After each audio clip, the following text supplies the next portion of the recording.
네, 김정은 위원장이 베트남에 안착했습니다. 오늘 오전 앞서서 보신 그대로 베트남 동당역에 도착한 김 위원장은 승용차를 타고 2시간을 달려서 정상회담이 열리는 하노이 숙소에 도착해 여장을 풀었습니다. 네, 하노이에 설치된 저희 연합뉴스TV 오픈 스튜디오 연결해서 자세한 소식 들어보도록 하겠습니다. 구하림 기자. 네, 하노이 오픈 스튜디오입니다. 네, 말씀하신 것처럼 김정은 위원장은 오늘 오후 하노이에 도착했습니다. 지난 토요일 오후 전용 열차로 평양역을 출발한 뒤 3박 4일간의 여정을 소화했는데요.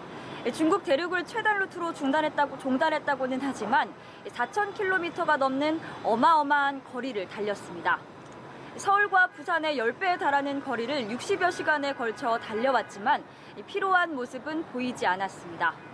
김 위원장의 부친인 김정일 국방위원장은 생전 그 나라를 잘 이해하려면 열차를 타야 한다고 말했다고 합니다. 김 위원장이 개혁과 개방을 통해 손꼽히는 경제대국이 된 중국의 풍경을 차창 밖으로 3박 4일간 목격하면서 어떤 생각을 했을지 궁금해집니다. 또 미국과의 기나긴 적대 관계를 끝내고 동남아 경제의 중심지가 된 하노이를 보면서 어떤 느낌을 받았을까요? 네, 지금 제 옆에는 정치부 최덕재 기자가 나와 있는데요. 북미 정상회담과 관련된 이야기를 나눠보겠습니다. 네, 최 기자, 김 위원장의 카운터파트인 트럼프 대통령에 대한 이야기부터 해봐야 될 것 같은데요. 네, 트럼프 대통령도 오늘 오후 하노이에 도착할 예정이죠. 네, 그렇습니다. 김 위원장과 트럼프 대통령이 오늘 차례로 하노이에 입성하게 된다는 건데요. 이 두 정상이 재회하게 되는 시점은 언제쯤일까요? 네, 드디어 김 위원장과 트럼프 대통령이 내일 공식 환영 행사와 저녁 식사를 시작합니다. 이로써 1박 2일간의 정상회담 일정이 시작되는 건데요. 네. 작년 싱가포르에서 둘이 처음 만났을 땐 회담 이후 오찬을 함께 했습니다. 그런데 만약에 이번에 회담보다 만찬을 먼저 하게 된다면 정식 회담에 앞서 좀 더 부드러운 분위기를 만드는 데 도움을 줄 수 있지 않을까, 이렇게 생각을 해볼 수 있겠습니다.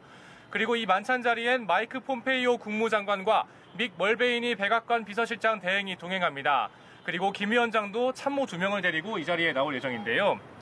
이와 관련해서 아직 공식 발표는 없었지만 폼페이오 장관의 카운터파트인 김영철 노동당 부위원장과 김 위원장의 비서실장 역할을 맡고 있는 김여정 노동당 제1부부장이 참석할 가능성이 높다는 분석도 제기됩니다. 그리고 만찬 장소에 관해서 말씀을 드리자면 북한과 미국의 의전 실무팀이 함께 점검했던 하노이의 오페라 하우스가 유력하게 거론됩니다. 이 오페라 하우스라는 장소의 특성을 한번 생각해 보면 단순히 만찬에서 끝날 게 아니라 문화 행사 관람 등의 일정도 있을 수 있다, 이런 관측이 현지에서 나오고 있습니다. 네, 그렇군요. 그렇다면 본격적인 비핵화談판이 진행될 북미 정상회담은 모레 열릴 것 같은데요. 2차 정상회담은 어떤 식으로 진행이 될까요? 네, 우선 이번 회담은 1대1로 만나는 단독 정상회담과 양쪽 대표단이 모두 배석하는 확대 정상회담의 순서로 진행이 됩니다. 이 단독 회담과 확대 회담이 차례로 마무리되면 북미 정상은 회담 결과를 하노이 선언이란 형식으로 정리해 일종의 서명 이벤트를 할 가능성이 커 보입니다. 참고로 1차 회담 때에는 확대 회담이 끝난 뒤에 양측 보좌진들이 합류해 오찬을 함께 했고 그 뒤에 공동 서명식이 진행됐으니까 이 점을 한번 참고해서 보시면 좋을 것 같습니다. 그리고 북미 정상의 깜짝 이벤트에도 전 세계의 관심이 지금 모아지고 있는 상태인데요. 양 정상이 지난해 싱가포르 카펠라 호텔 정원을 잠깐 동안 산책했던 것처럼 이번 회담에도 회담 전후로 친교 이벤트가 있을 가능성이 높아 보입니다. 회담장으로 유력하게 거론되는 하노이 메트로폴 호텔 내부에 일종의 프랑스풍으로 꾸며진 내부 중앙 정원이 하나 있는데요.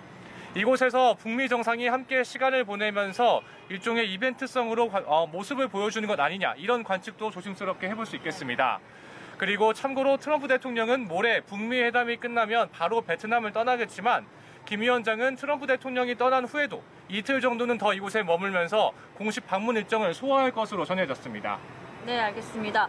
이 두 정상을 보좌하는 수행단의 면면도 대부분 드러났다면서요. 그런데 트럼프 대통령의 수행단에서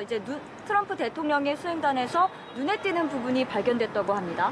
네, 그렇습니다. 바로 오늘 공개된 2차 북미 정상회담의 백악관 수행원 명단에 관련한 부분인데요. 바로 이 명단에 존 볼턴 국가안보회의 보좌관이 빠져 있다는 사실이 최종 확인됐습니다. 볼턴 보좌관으로 말하자면 백악관의 안보 사령탑이라 할 수 있는 인물인데요. 북핵 문제라는 중대한 외교 안보 현안을 다루는 이 자리에 볼턴 보좌관이 대통령을 수행하지 않는다. 이것은 전혀 예상하지 못했던 시나리오다. 이런 평가가 지금 나오고 있습니다. 볼턴 보좌관은 지난 주말에도 부산을 방문해서 정의용 청와대 국가안보실장과 만날 예정이었지만 갑자기 방한 일정을 취소한 바 있습니다. 물론 당시에는 베네수엘라 사태에 집중하기 위해서라는 해명이 있었는데 이번에는 수행원 명단에서 아예 빠졌다. 이 점이 과연 어떤 배경이 있는지 벌써부터 관심이 모아지고 있습니다. 그리고 볼턴 보좌관은 북핵 문제에 대해서만큼은 이른바 슈퍼 매파로 불리는 인물입니다. 작년에는 싱가포르 정상회담을 앞두고 리비아 모델을 언급해 북한을 자극하기도 했던 바로 그 인물입니다. 그런 볼턴 보좌관이 수행원 명단에서 빠졌다는 게 이번 회담에 어떤 영향을 미칠지 벌써부터 전 세계 언론인들의 관심이 집중되고 있습니다. 네, 잘 들었습니다. 이 작은 변화가 큰 결과를 불러오는 경우가 적지 않은데요. 한반도 비핵화라는 목표가 걸린 회담인 만큼 어떤 결과든 긍정적인 결과로 이어졌으면 좋겠습니다. 김 위원장이 하노이에 도착함으로써 이 한반도 정세를 가를 역사적談판의 일정이 사실상 시작됐습니다. 북한 비핵화와 한반도 평화체제 구축의 첫 이행 계획서를 만들 중대회담이 본격 카운트다운에 돌입한 상황입니다. 저희 연합뉴스TV는 하노이에서 김 위원장의 움직임과 정상회담을 앞둔 북미 간 움직임을 매시간 전해드리겠습니다. 지금까지 하노이 오픈 스튜디오였습니다.